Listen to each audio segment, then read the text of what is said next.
Assalomu alaykum hammaga. Bugun sizlar bilan Xitoyga viza olish uchun nima qilish kerakligini gaplashib o'tamiz. Intro ketadi.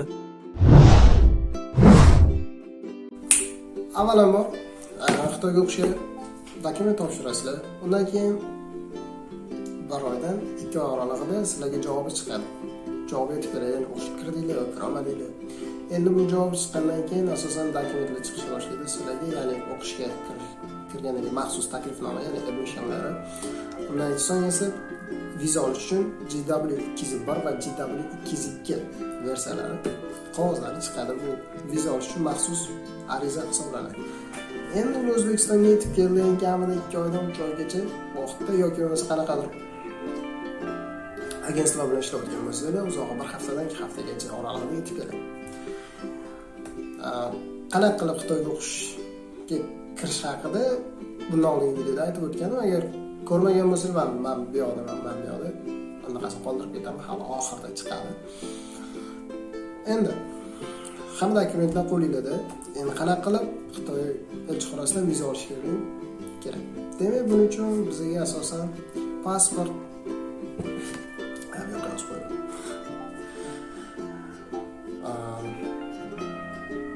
qanaqa dokumentlar kerak bo'ladi? Pasport, rasm, 086 forma, ya'ni Xitoyda o'qish uchun 086 forma. Bankdan ma'lumotnoma, boya aytib o'tgan admissionlar va GW201 va 202 formalar yoki 202 formalar. Speed bo'lmaganlik haqidagi sertifikat va Xitoy elchixonasiga maxsus ariza. Endi bular qanaqa bo'ladi, shularni gaplashib o'tamiz. Demak, pasport shaklidagi rasm, ya'ni o'sha 3 ga to'g'ri rasm. Eng kamida to'rtta kerak bo'ladi. Oq fonda bo'lishi shart. Hech qanaqa chekkasiga qora chiziqlari tushmagan bo'lishi kerak. Bu ham berilgan. Keyingisi medical check-up, ya'ni 086 forma. 086 forma qanaqa bo'ladi? Bu oddiy meditsinada o'zimizda poliklinikada beriladigan 086 forma emas, ya'ni Xitoy maxsus o'zi chiqargan foreign students medical check-up deb chiqadigan narsasi bor. Ana o'shanda sal boshqacharoq inglizcha, xitoycha yozuvda yozilgan. Ana o'shandan to'lashinglar kerak. Bu qattiq olaman degan savolga pastda descriptionda yozib qoldiraman. Linkini o'sha yerdan sketchatib olishinglar mumkin bo'ladi. Undan keyin esa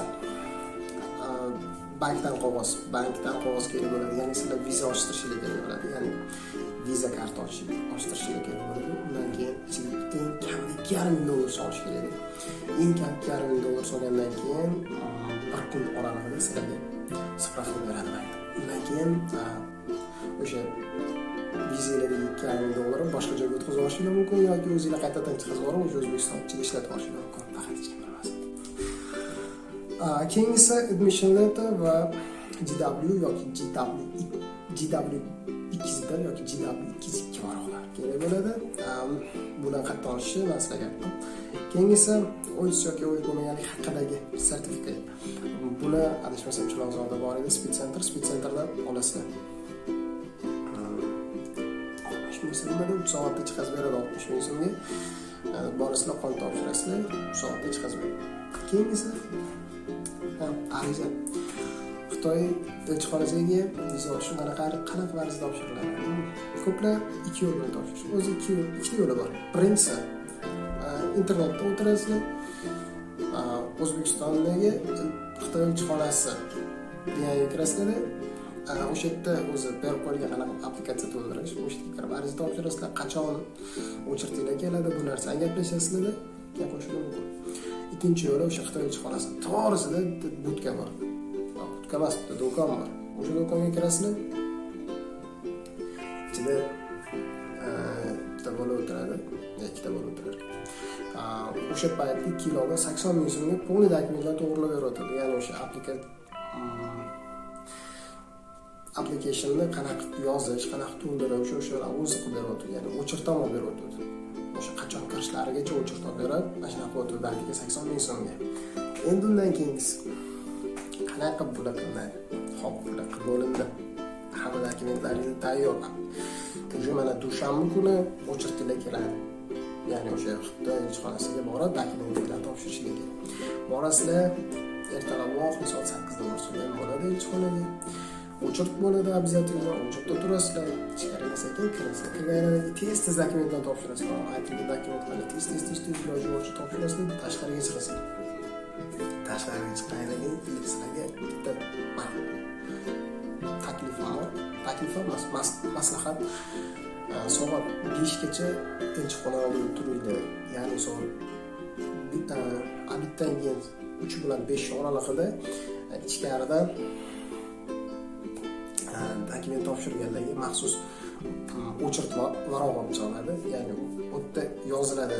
Sizlar o'sha dushanba kuni kirgan bo'lsangiz yo seshanba, chorshanba kuniga suhbat uchun kirishingiz kerak bo'ladi. O'sha yerga suhbatga keladiganlar ro'yxati yoziladi. Bu обязательно yozdirishingiz kerak, chunki men vaqtida yozdirmaganman, ketib qolganman. O'sha suhbat bo'ladigan kuni kelganimdan keyin meni o'chirtib yozilmagan o'tga. Nimaga yozilmaganini bilmayman. Bilaman, keyin bilganman. O'sha soat 5gacha kutgandan keyin yozdirishganman. O'zi bor yozib, lekin men yozmaganman. Bilmasdim qanaqa yozish kerakligini. Keyin o'chirtib ketib qo'ydim. Keyin o'sha kutib soat 5gacha kutib boshqa yozdirganman. Endi mana seshanba kuni, o'tda chorshanba kuni suhbat uchun keldi. Suhbatga kelgandan keyin qanaqa qilasizlar? Kirasizlar, o'sha o'chirt bilan ertalab, adashmasam ertalab 8dan soat 3gacha suhbatga kiruvchilarni qabul qiladi. Kirasizlar, ichkariga kirganingizdan keyin suhbat o'tasizlar. Suhbat qanaqa bo'ladi? To'g'rida deb Xitoyda o'tiradi. Uni yonida tarjimon, o'rtada qalin oyna. Sizlar bu tomon, bu yonda stolchada o'tirasizlar. Sizlar bilan suhbat olib boradi. Suhbat asosan oddiy shaklda bo'ladi. Ya'ni siz qayerga ketyapsiz? Ism familiyangiz nima? O'qish joyingiz qayt? O'sha nima maqsadda Xitoyga ketyapsiz? So'raladi. Eng kerakli so'raladigan narsalar. Ingliz tilidan darajangiz bormi? Ya'ni ingliz tilini bilasizmi? Ingliz tilini bilsangiz darajangiz necha? 13 IELTS yoki TOEFL darajasi bo'lishi kerak. Keyingisi Xitoy tilini so'raydi. Xitoy tilini bilasizmi? Xitoy tilidan darajangiz bormi? Ya'ni HSK bormi? So'raydi. Endi bo'lsa bor, ham ko'rsatasizlar, berasizlar.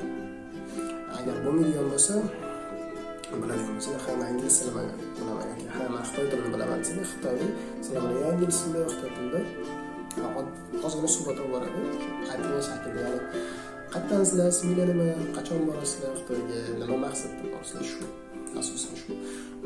Suhbat o'zingizdan bosilgan holatda, qo'rqmasdan yoki hayajonga tushmasdan, oddiy holatda gapirishlar maslahat beraman. Undan keyin sizlarning vizanglar, masalan, chorshanba kuni suhbatga kirgan bo'lsangiz, juma kuni chiqadi yo dushanba kuni chiqish kerak bo'ladi. Chunki shanba oddiy dam olishadi. Undan keyin kirasizlar.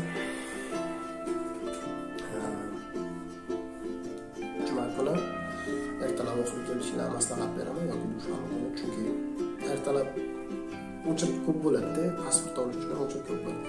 Borasizlar, ertalab o'qib borib, o'zingiz o'chirtini yozdirib kelasizlar. O'sha soat 3dan keyin qabul bo'ladi.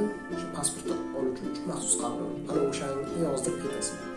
Siz familiyangiz uchun pasport olishingiz kerak bo'ladi.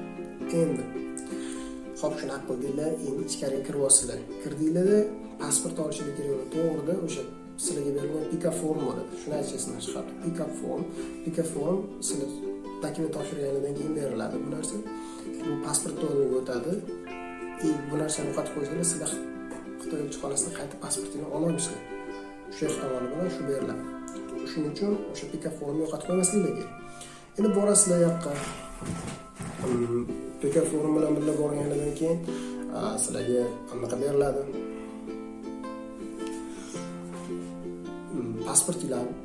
Pasportinglar berilishi kerak bo'ladi. Ya'ni uning narxi $75. Shuni chiqarsa, bitta vizaning narxi $75 turadi.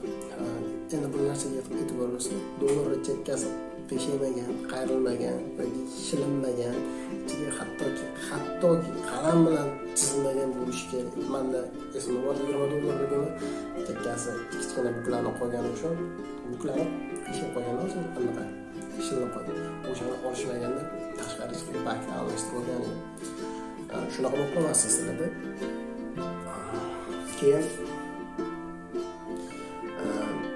Xitoyda elchixonadan o'zinglar pasportini olishinglar mumkin. Albatta 4-chi, 5-chi varog'ida bitta viza bilan chiroylikgina. Hozir juda ham o'zgargan. Men eski viza rasmim. Eski vizam bor edi menda, pasportim hozir naryoqda. O'zim aytgan, rasm chiqarib qo'yaman, mashina shakli. Ikkinchi viza sal boshqacharoq bo'ladi. Unda hozir yangi chiqqan, unda rasmiylar bo'ladi. O'zinglar rasmiylar bo'ladi. Bu narsaga e'tibor berib qo'yinglar. Xitoy vizasi berilgandan keyin tepada sanasi bo'ladi. Masalan, o'sha sana oralig'i 3 oy bo'ladi. Berilgan data va amal qilish muddati 3 oy. Bu 3 oy qanaqa bo'ladi? Sizlar menga viza 3 oyga berilibdi deb xursand bo'lmaydi. Borganinglardan keyin mana bu yoqqa pasportning pastiga yozib qo'yiladi. Bu viza Xitoy ichiga kirilgandan keyin 30 kun amal qilinadi. Ya'ni Xitoyga kirish vizasi 1 oy beriladi. 1 oyga berilgandan keyin sizlar 1 oy ichida Xitoyga o'qishga bora olib, o'qish joylaridan dokument to'g'rilaysizlar.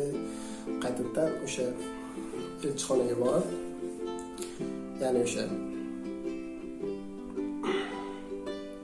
Xitoyda militsiya xonasiga borib, o'shanaqa to'g'rilaysizlar. Dokument to'g'rilab, dokument topshirib, 15 kun ichida sizlar o'qish uchun 1 yillik vizaga olishinglar mumkin bo'ladi. Uni qanaqa qilib olishni men bundan keyingi videoda chiqazaman albatta. Shu bilan bugungi ma'lumotlar tugadi. Rahmat to'g'ridan. Ma'lumotlar yoqqan bo'lsa, like bosinglar. Qiziqarli ma'lumotlar uchun subscribe bosib qo'ying. Bunday videolarni sizlar xohlasanglar. Xudo xohlasa sizlarga